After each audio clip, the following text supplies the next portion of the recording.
Hi everyone, my name is Yee Seng Kang under Group 6, and this is the major presentation under Integrated Design Project 1, which also under the Earthwork Department under the supervisor of Professor Madya Dr. Mushairry bin Mustaffar.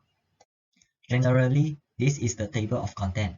This video covers the introduction, site inventory, site analysis, proposed level, cut and fill, cross-section, slope stability, and also the conclusion.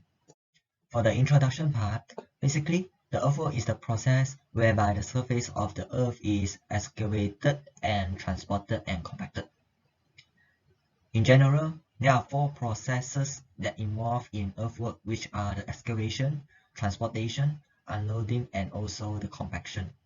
Moreover, there are three types of work that involve the site clearance, the excavation of trenches and foundation, and lastly, the bulk excavation. In the planning of the earthwork, we need to analyze the work and also the types and numbers of plants. Generally, the planning should be carried out at tender stage and construction stage. It also involves the loosening, removal, and handling of earth quantities. When during the planning of the earthwork, the cost and construction of the earthwork is depending on the environment in and around the site, the ground condition within site, and lastly, the availability of materials. Lastly, the landscape of area should be taken into consideration. In the scope of works, we need to propose the site preparation, clearing, grubbing, and grading, setting up excavation, route along the line excavation to reduce level, storing of suitable excavated material, disposal of unsuitable and surplus excavated material, the removal, restoration, and maintenance of surface, the trench excavation, and lastly, the backfilling of trenches. In the site planning, there are two types, which are the site inventory and site analysis. The site inventory defines as the gathering and categorizing data and information on natural and human features in particular area proposed for a planning project. While on the other hand, the site analysis is defined as the analysis of the site with respect to many factors involved in construction. In the detail of the site inventory, we are able to determine that the proposed area of this project is 49.12 hectares as shown in the slide. And then we are going to use the Google Earth to determine the real situation at the proposed area. We discovered that the area is covered with 95% of plantation. While in the contour plans that given by the lecturer, we are able to determine that the highest ground level is equal to 88.99 meters, which located at the right above of the proposed area, and the lowest ground level is 31.17 meters, which located at the bottom part of the proposed area. For the feature of existing road level in the site inventory, we can determine that there are 4 entrances in total as shown in the slide. These entrances keep the small difference between the proposed level nearby and existing road level. This is because we need to convenience to the residents and allow better accessibility. This is the proposed area of this project. There are many features around and nearby the proposed area. First of all, the drainage. Secondly, the residents in Bangsaburi Palmakipas. The nautical training and consultancy. The fourth is the water retention. The fifth is the Plaza Tor Ulu Tiram. And next is the express highway, the bridge, and lastly the bus stop. For the site analysis, it is the pre-design research which focuses on the existing and potential conditions on and around the building site. First of all, the site analysis contains stated as the plantation will be cut down for the development. The most important part is the drainage will be designed based on the gravity flow, and the reduced level at the area for water tank is the highest in order to have a smooth flow of water. And we are focusing in two categories, which are the surface protection and drainage, and the second one is the design of field slope. And now we are going to enter the proposed level part. Basically, the proposed level that we are determining is based by considering the existing topography of the site area. And then the method we are going to use is by taking the average of highest and lowest reduced level for each zone. There are some important parts which in determine the proposed level. First of all, we need to minimize the difference between the cut volume and fill volume as well. Secondly, the overall project cost must be reduced in order to save our cost. The third one, we are not required to import the soil material or transport out extra material from the site. And lastly, we are going to consider the feature facilities that around the proposed area. And right after some of the discussion among the teammates, this is the final result of the proposed level that we are going to propose in our area. And right after that, after we are getting the result of the proposed level, we are going to perform the cut and fill operation. It basically defined as the procedure in which the elevation of a landform surface is modified by the removal or addition of surface material. The objectives are to create space for the road template and driving surface, to balance the material between the cut and fill, to remain stable over time, and lastly to minimize the long-term cost. To perform the cut and fill operation, we are going to use the software of Autodesk Civil 3D. This is because the manual calculations and computation process is quite tedious. The results of software calculation, which are the Autodesk Civil 3D, are more accurate. Any correction or amendment can be easily done by simply adjusting the elevation of proposed area as required. In performing the Civil 3D, first of all, we need to create an existing level surface from the points with elevation from the surveyor. Secondly, after extracting the points from points with elevation text, we need to input them again into the AutoCAD to make them as points with elevation which indicate the 3D point. The change of the text with inverted level to proper level is needed to prevent the errors. And create the existing surface by selecting all the points or either text if the elevations were stored as text with elevation.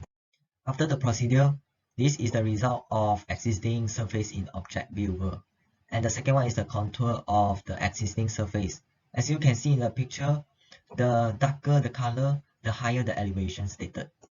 For the next part of the procedure, we need to create the proposed level surface from the decided proposed level for each building and road according to the existing surface. Using a new layer, draw the 3D polyline with the different elevations respectively, depending on the different buildings and roads. And the next procedure is to create the existing surface by selecting all the 3D polyline and putting them into the contour selection. There are some of the remarks that we have to notify. The small margins was reserved between each different elevations to ensure that our proposed level will not change, since AutoCAD will automatically build slope to bridge two different elevations. The second one is the elevations of the same building will change gradually and become a gradient if did not leave some gaps between the building and the elevation. This is the result of the proposed surface in Object Viewer, and the next one is the contour of the proposed surface. It also, according to the same theory, the darker the color, the higher the elevation. There are two precautions that needed to be alert. First of all, when creating a surface, the surface cannot cover all the area within the boundary. This is because for existing level surface, within the given area, the points with elevation did not occupy all the area. Hence, we must add some points ourselves on the contours to ensure that the surface fully covers the area. The second point is when the surface covers the area outside the boundary should be added to the surface to ensure that the surface only covers the given area. This is the result of the selected area enclosed by boundaries. In terms of calculating the cut and fill operation, we are going to use two types of the methods. First of all, the thin volume surface method. The thin is an abbreviation for triangular irregular network that shown in the right corner of the slide. There are advantages and disadvantages as well. The advantages is the efficient storage of data. In a thin surface, triangulars are only being created where elevation points exist.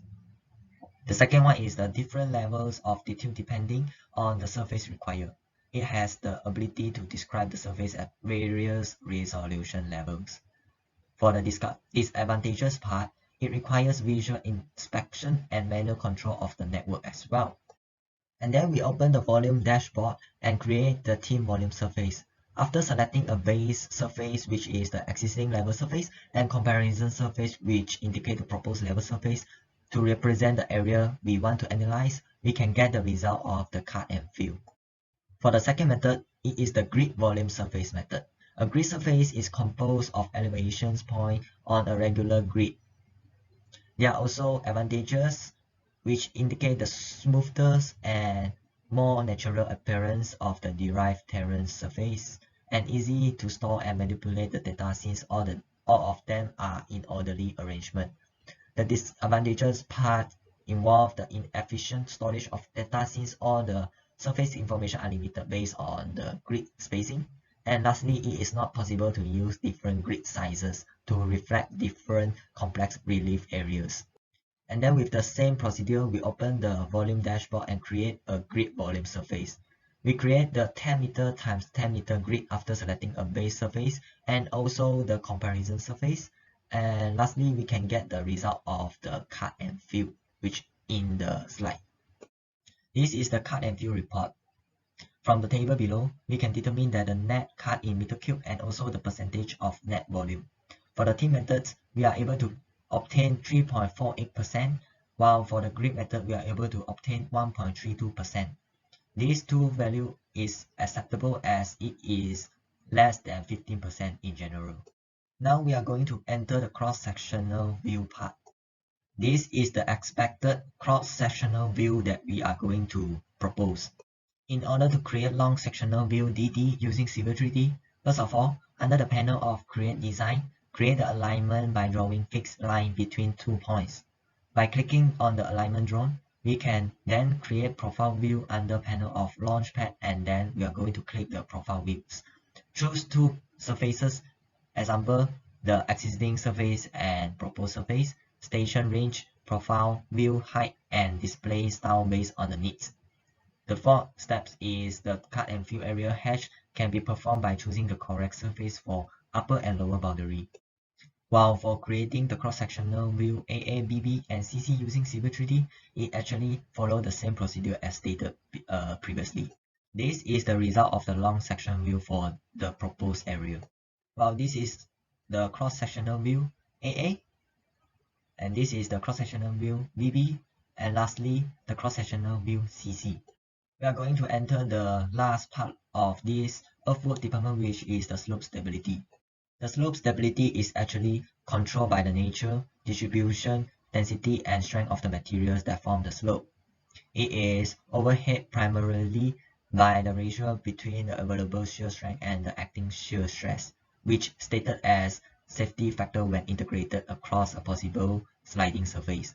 The minimum value of the safety factor will be interpreted as the slope's global stability criterion. And this is the design criteria in the slope stability. There are two types, which are the cut slope and fill slope and embankment, and the design criteria are stated. And we are going to determine the slope stability by using the Bishop simplified method. It was introduced in 1955 by Alan Wilfred Bishop. The analysis needs to be done on the slope stability to determine whether the slope is safe enough or not.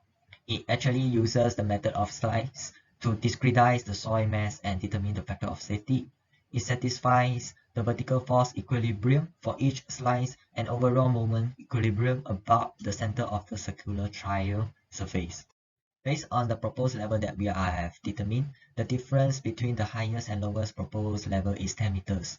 And this is the formula that we are going to use in the calculation part. Generally, there are some procedures that we are going to perform. First of all, there are some assumptions that have to be made in order to start the analysis of slope stability. And this is the assumption made. Secondly, draw the cylindrical failure slope by using AutoCAD software. Assume the radius as well. The soil mass divides into 10 slices and the slope needs to be broken into bumps due to the height difference of more than 4 meters. The fifth procedure is draw a line from origin radius until the center line of each slide to get alpha. The next step is calculate the value of factor of safety by using the respective formula as shown in the previous slide. Repeat step 1 to 7 to get an accurate value of factor of safety which equal to the assumed factor of safety. For the first trial, we determine the radius is equal to 50 meters. And finally, this is the result of the first trial. The calculated factor of safety does not match with the assumed factor of safety, which is 1.7. It needs to proceed to the second trial as well. Well, for the second trial, we determine the radius is equal to 30 meters. And finally, this is the result of the radius equal to 30 meters. The calculated factor of safety match with the assumed factor of safety, which is 1.70. And finally, we need to stop our trial. Basically, for the slope analysis, the slope gradient that is chosen for the slope is 1 to 2.